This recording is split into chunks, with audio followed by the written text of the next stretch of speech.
By now, everyone knows the climate is changing, sea levels are rising, and the crises are likely to happen sooner than expected. Still, it's one thing to know, and another thing to really see these potential disasters. Luckily, or unluckily, there's no lack of tools to help the apathetic develop a visceral sense of what could be at stake.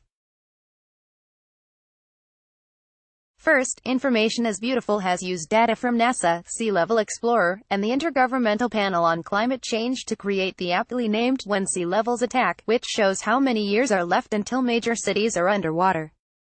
Graphic, Information is Beautiful. Next, the National Oceanic and Atmospheric Administration offers a tool that helps visualize community-level impacts from coastal flooding or sea level rise, up to 10 feet above average high tides.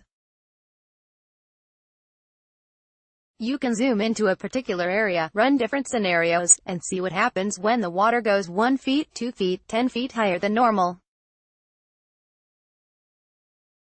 Image, Sea Level Rise Viewer from NOAA. The Mapping Choices tool from Climate Central does essentially the same thing with an extra level of guilt because it shows you 2 scenarios and asks which sea level we will lock in.